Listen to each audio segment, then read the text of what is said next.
Hello, welcome back to a new video by the Devscorch platform. My name is Johan and I will be your host in this video.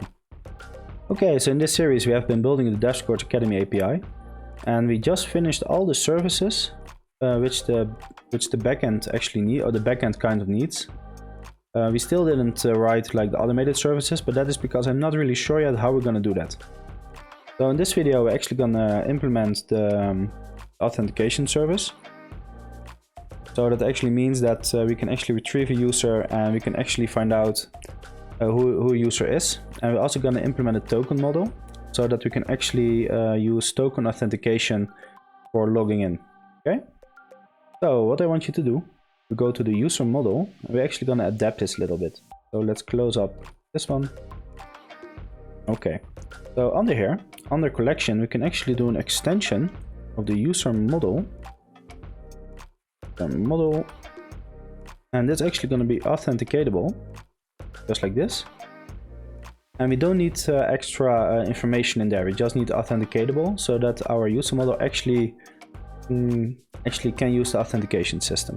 So now we're going to create another one, extension of user model, and this is going to be model authenticatable, and in here we're actually going to write some code. So in here we're going to need static let username key, and this is gonna equal to slash user model dot email. You know what, let's do the $.email like this. Then we have static let password hash key equal to backslash user model dot $, and then we have the password. Under there we can actually do func verify, and we're gonna do try bcrypt dot verify, and we're actually gonna verify the password, and we're gonna do created self dot password just like this.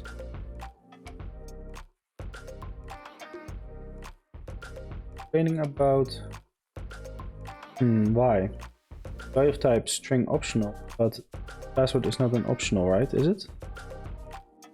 Check really quick.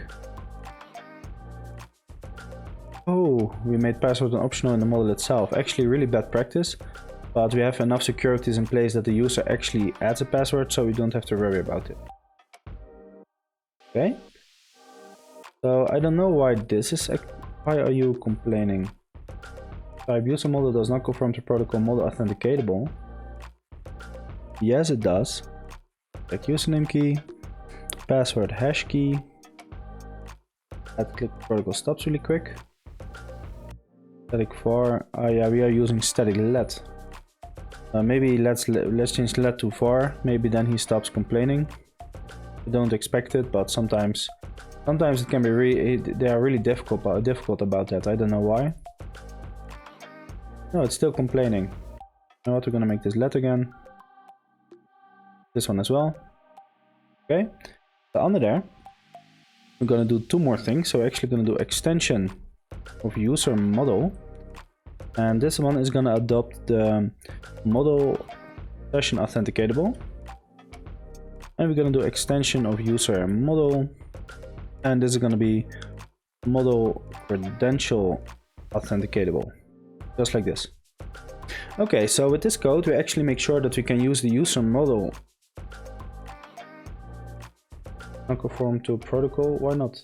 Explaining.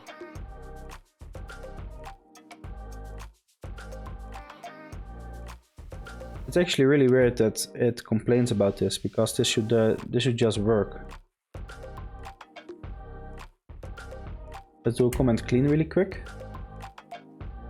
Because sometimes type user model does not conform to protocol model authenticatable. And why is that? What are you? Protocol stops. Yeah, but we already have the protocol stops. Static let username key. Okay, so now it's fixed. Okay, now we have that. We're actually gonna do something else. We're gonna create the token model. And just let this complain now. I mean, this probably will be fixed when we initial launch. So in here, got Then we have token model. So we're gonna do import fluent, import fluent, import paper. And we're gonna do struct. And this is gonna be, no, not a struct, we're gonna use final class. So final class of token model. And this is gonna be a model. I'm gonna open this one up. Then we're gonna do extension token model. This is gonna be content, so that you can actually return the content later. Then we're gonna do static let schema equal to schema enum dot tokens dot raw value. So the tokens don't exist yet, so we have to go to the enums. Then we go to schema enum, and under articles we're going to do case tokens. So token authentication is actually something really cool. So how this works, you actually log in into the API, and when you log in, instead of a session or something else, you actually get like a unique token back. So the token is actually saved on your device. The moment when you go to our website, or you actually use the, what do you call this? You actually use the application, it actually sends the token model as authentication with it. And then the API says like, okay, this token is from this user, so this user can do this and this, right? So it's actually really smart. So add ID, var ID, gonna be UUID. And after that, we actually also need to create a new field key. So we go to field keys, new file.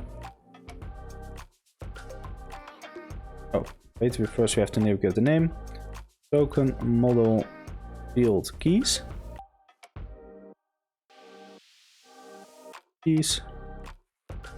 Import paper, import fluent.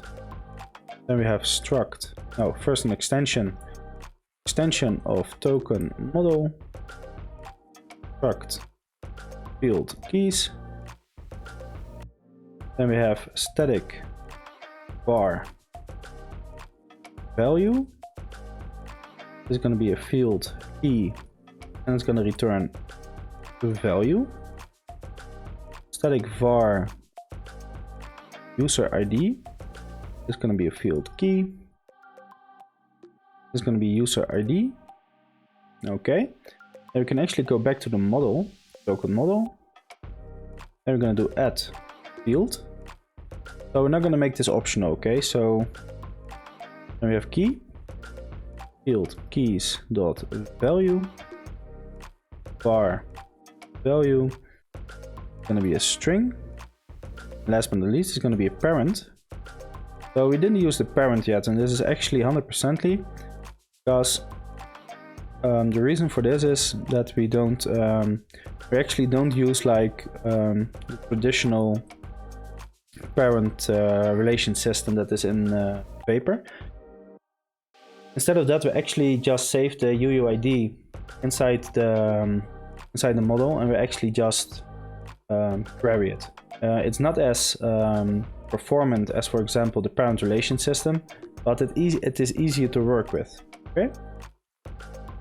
And maybe later we're actually gonna look into it if we actually need to adapt it, and if we need to, we will. Okay. So we're gonna do ID. It's gonna be UUID equal to nil. Then we have the value. It's gonna be a string, and we're gonna do user ID. It's gonna be user model dot ID value. Then self dot value equal to value. Self dot user ID is equal to user ID. And we actually have to change this around. So we're actually gonna do self $ user ID dot ID. Perfect.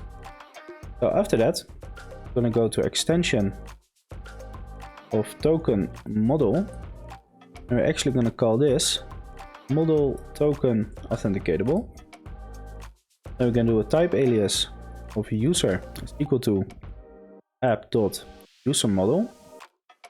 Then Then static var value key. So we can actually delete the border code. We don't need that. Equal to backslash token model dot value key. Just like this. And last but not least, static var user key is equal to backslash token model dot $sign user ID. After that is var is valid. It's going to be a bool, and it's going to return true, just like this. Okay, so this is actually how the token system works. Then we're gonna, so there's one more thing we need to do. So extension, token model, open this one up. And now we actually have to create the generate. So what we're doing, we're gonna do static func generate for user model throws. This is gonna throw a token model. Open this one up. Then let random is equal to int 8 dot random. The count, we're gonna do a 16 character token with a base 64 decryption.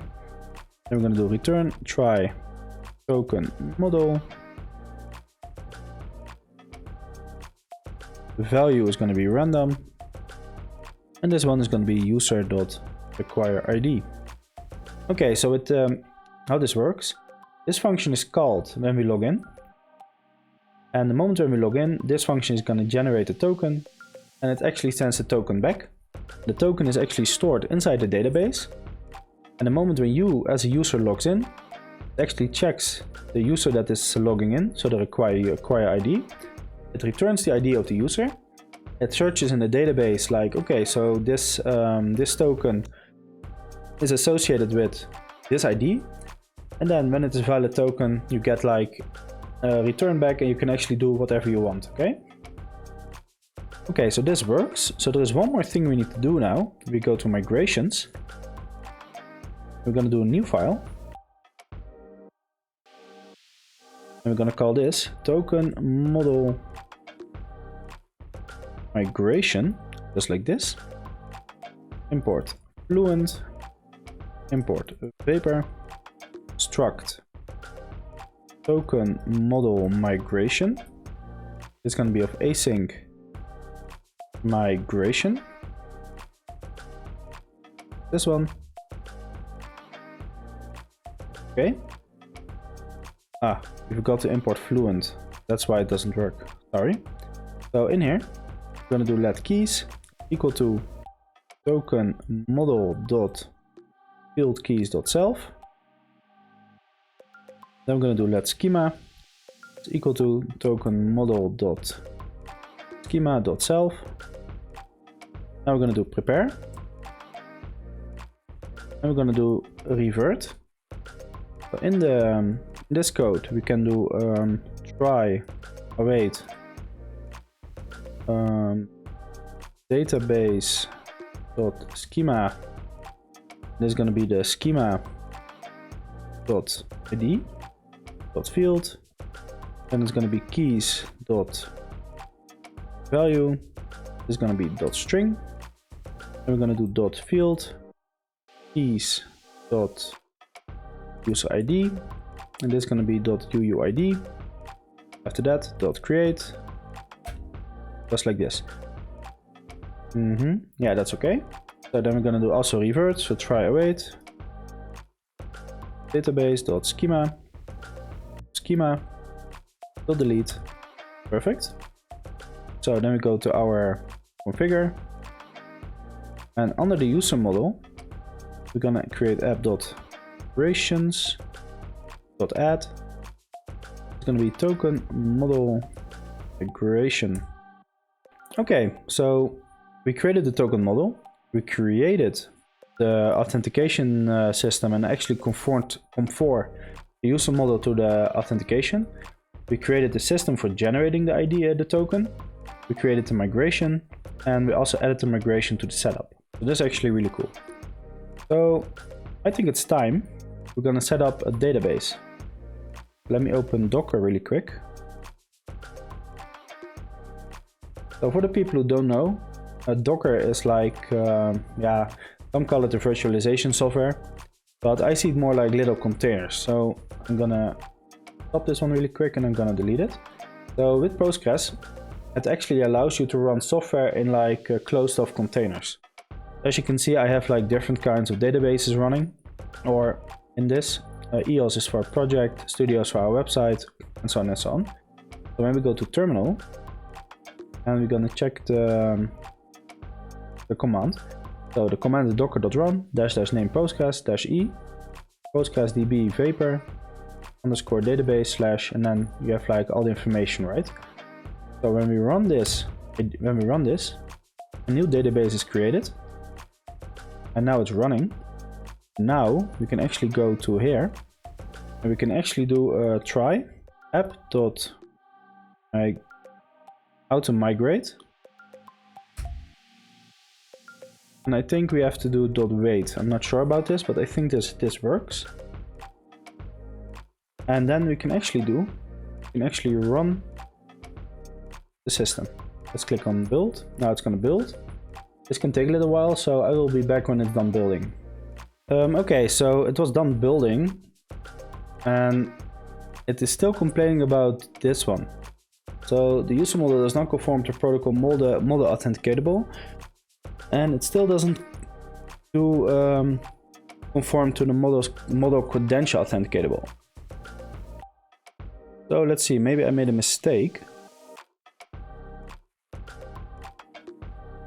So we have the authenticatable, model authenticatable, session authenticatable, and model credential authenticatable. But why are you so difficult today? What's wrong? Username key equal to /. Yeah, that's okay. Then we have static let password hash key. I don't really see any problems with this,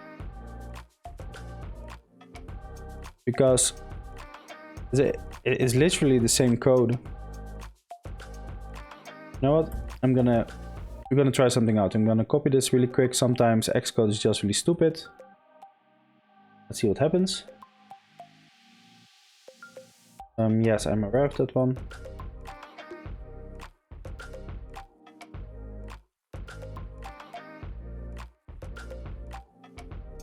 This is so weird. Did we forget something?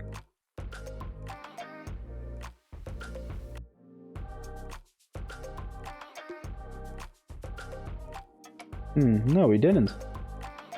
So weird that this isn't building. So let's see what happens. So let's say type add protocol stubs. Okay, so now it's a revalid redeclaration. Okay, so let's say user model dot email user model password, and you're really gonna take this one, do boom. See what happens now. Probably gonna complain. Yeah, of course you're gonna complain. Okay, so then we're gonna put this away, equal to. Now it's probably gonna complain that it doesn't make sense. Here, it's complaining. I don't understand this. Why is it complaining? Because it's literally the same code. It's really literally the same code if you look at it. Only difference is that we're using var instead of let. Oh, wait a second. I think I know. I think it is because we made this an optional. Let's see what happens if you make this field. So instead of optional, we're gonna make this just field. Then we go to the initializer really quick. I'm gonna take away the question marks, just like this. We need to, okay, so we fixed it. It's actually because the email and the password are optionals. Actually really stupid that I didn't think of that. So then we have to go to the user session really quick. Because we have to take away the thingies. And then we have to go to create DTO really quick. Because we have to make these two just like this. So we actually need to take away that it's an optional. Array of type string. Okay, so now, okay, so this is fixed. So let's build it again. And let's see if we actually, if it actually works. I'm gonna make the console a little bit bigger so that we can actually see if the migrations are actually succeeding. Okay, so it's running. Let's see what happens. Okay, so now the migrations are actually inside the database, so that actually means we can do something with it. That's pretty cool. Let's do one more thing. And we're actually gonna create a user seed. So we go to seeds. I'm gonna create a new file. And we're gonna call this create user seed. Import paper. Import fluent struct create user seed of async migration. Then we can actually do func prepare. We're also going to do revert. So inside prepare we can actually do let admin equal to user model. Then we're going to take this one. So the username, we can actually leave this empty, but we're going to do, in this case, we're going to do Johan. Email is going to be johan@devscorch.com. Password, we're going to do try decrypt. This one, open this one up. Oh, we're going to do .hash. And we're going to do a nice password. It's going to be test 1, 2, 3, 4, 5, 6, 7, 8. Then we can do a role. The role is going to be role enum.admin.raw value. We created that is going to be the date of today. And the updated date is going to be the date of today as well. Under there, we can actually do try await admin.create. Oh, .create on database. Just like this, and then last but not least, try await user model dot query on database. Then we can do dot delete. Okay, so a user seed or a database seed is actually something that allows us to create like standard information. So in this case, a user. And the reason why we create a seed for this is because first, we don't have a controller ready yet to create a user. Second, we actually don't allow a user which is created to choose their own role. They're not allowed to do that. So the only way to create an admin is actually by creating a user seed. So now we go to configure. So we can actually go here, mark. Then it is user of a seed setup, and we can do app.migrations.add create user seed. Okay, so now the user seed, and now when we stop the database or we stop the API and we run it again, it's actually going to run this seed, and that actually allows us, or that actually creates a user, so an admin user in this case. That's actually pretty cool. Well, it's building, so we have to wait a little bit. Finish building. Okay, so something crashed.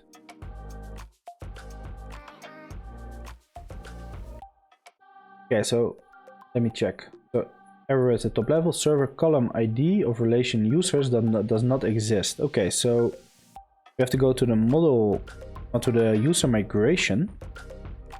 I think we made a mistake. Ah, yes, we did. In here, we actually need ID. Otherwise, this is not gonna work. That's a mistake of my part. Let's actually check the others as well. The other model migrations, if we used the ID correctly. Yes, we did. Okay, so we actually made a mistake. So let's delete the database really quick. And the reason why I'm deleting it is actually because, in my opinion, it's easier to work with a clean database than actually starting to fool around with it. And now we're actually gonna build again. And now we're actually gonna rebuild the database, and we're gonna see if the migrations work. Yes, they did. And now it's actually finished. This is really, really cool. And let me see. So we implemented the token system, we implemented the authentication system. You know what? Let's create one more protocol before we are gonna log off. New file. Oh no, wait a second, we already have the other protocol here. The auth protocol. So this actually means we can actually start building the system for this. So what we're gonna do, we're gonna do func login handler. Just like this. We're gonna do rec of request rows. And this is actually gonna, instead of async, we're actually gonna throw an event loop feature. Just like this. And we're gonna throw a token model. So the reason why we're actually throwing an event loop feature instead of the async throws is because I actually had some problems with getting token model to work with async. I don't know what went wrong, but yeah, it works now, and that is the only thing that is important. So let me see really quick. Let me go to controllers. Then we're gonna do one more thing. We go to controllers, new file. We're gonna call this the auth controller. Inside here, import vapor, import fluent, struct auth controller.